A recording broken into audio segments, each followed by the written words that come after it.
Picture a windswept town called Bend, Oregon, cradled in the high desert where the Deschutes River carves through sage and basalt, and the Cascades rise jagged against a sky streaked with wildfire hues.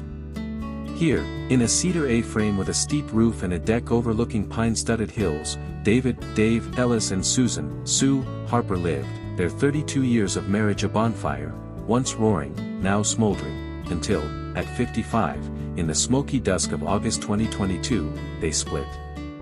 Not with a blaze of fury or a flood of screams, but with a quiet embers fade, like a match snuffed out, a moment where they stood in the kitchen, the crackle of a radio fading, and felt the heat die. They'd raised a son, filled a home with the pulse of mountain life, and now, in the stillness, the ashes lay cold. He was a forester, his hands rough from chainsaws, mapping trails through the wilderness. She was a glassblower, her fingers scarred by heat, shaping molten orbs that caught the light. By their early 50s, their fire had dwindled to smoke, leaving only the rustle of leaves where laughter once sparked.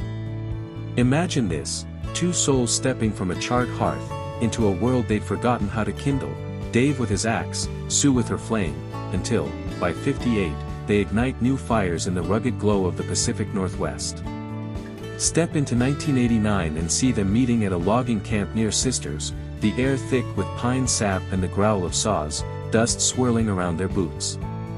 Dave, 23, leans against a stump, his flannel shirt rolled up, his blonde hair matted from a day felling trees, a canteen of water glugging in his grip.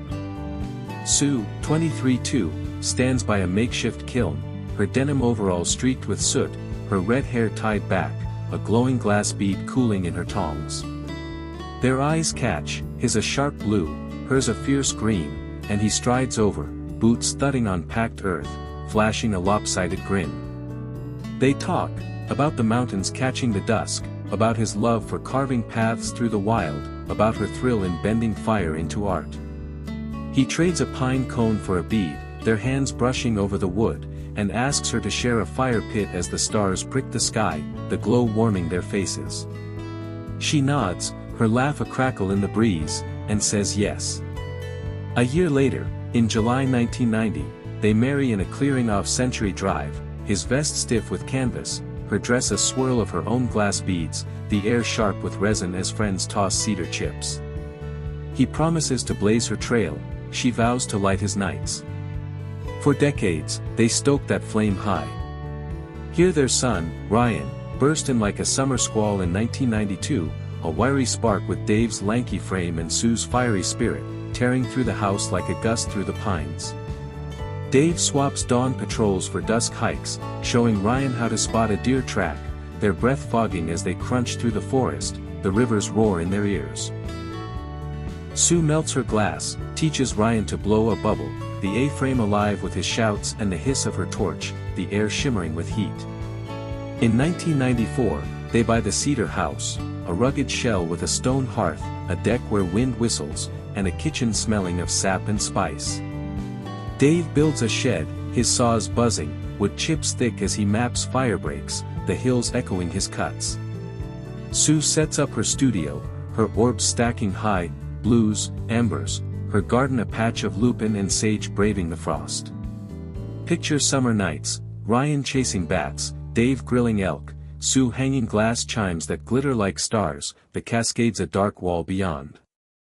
Money ebbs tight, winters ice the pipes, but the house burns, a hearth for their shared spark. Feel the flames flicker out. By their 40s, the glow dims. Ryan leaves for Eugene in 2011, studying ecology, his room a cache of maps and glass scraps, the silence seeping into the beams. The A-frame grows still, the deck creaks lonely, the hearth cold. Dave heads out earlier, his truck rumbling through dawn frost, his voice a grunt when he trudges home, hands scratched, long shift, Sue, trails are thick. She blows glass longer, her shop in town a refuge, her chatter thinning to sighs as she slumps into a chair, busy day, Dave, folks want quick now. He tries, let's hike Tumalo Falls, feel the spray, or, how about supper at Deschutes Brewery, but she shakes her head, too worn, maybe later. They eat apart, him with a cold burger by the shed, her with stew in the studio, the garden brittle, their words lost in the wind off the peaks.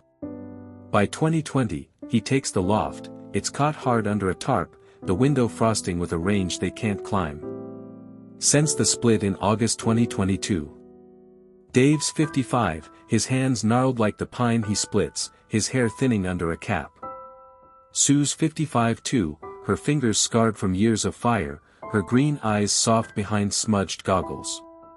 He's just cleared a trail, brush crackling under his saw, when he steps inside, sweat streaking his shirt, and finds her at the counter, shaping a glass shard, her coffee cold. "We're not burning anymore," he says, his voice low as the river below. She looks up, her torch off, her breath a puff in the dusk. "I know, Dave, we're just ash, aren't we?" He nods, slow as a ember fading. "Yeah, Sue, we are, it's time to let it go." They sit by the hearth, its ashes gray, the smoke curling outside, and agree, 32 years is a fire burned out. No clash, no sobs, just a flame too weak to hold. They part with a touch, her hand warm on his, a last spark snuffed. Watch the fires ignite. They sell the A-frame, too heavy with smoke, and split the cash even. Sue moves to a loft above her shop, a tight space with a slanted roof, her kiln glowing by a window streaked with ash. Dave rents a cabin near the river, a rough box with log walls, a stool facing the water, a rack for his gear. Ryan calls from Eugene, "Dad, Mom, why now, what died?" They falter, "It didn't die, son, it just cooled off," they say. Friends split, some stay with Sue, buying her orbs, others meet Dave for beers at 10 Barrel. The first year is a haze. Dave maps in a blur, his trails clear but his heart dim, nights spent rocking on that stool, the river's rush a spark he can't catch. Sue blows in a fog, her glass bright but her soul slack, evenings by her window, the dusk a veil over a town she can't warm. They miss Ryan's tromp, each other's rustle, the houses groan in a gale. See the flames roar in 2023. At 56, Dave joins a rock climbing club, a flare after a ranger brags about the crags, his hands trading saws for chalk, scaling Smith Rock's cliffs. He slips, his grip shaky from years on flat ground, but he climbs on, hooked on the stretch, the sting of rock on his palms, the wind howling past. The crew is rugged, retirees, a young guide, a widow named Tara who climbs with a steady pull and a thermos of cocoa. They meet weekends, scrambling peaks, the sun baking their backs, ravens circling above. Dave buys gear, a harness, worn shoes, and climbs solo one dawn, the desert waking in gold as he summits a spire. It's not smooth, but it rises, a fire rekindled.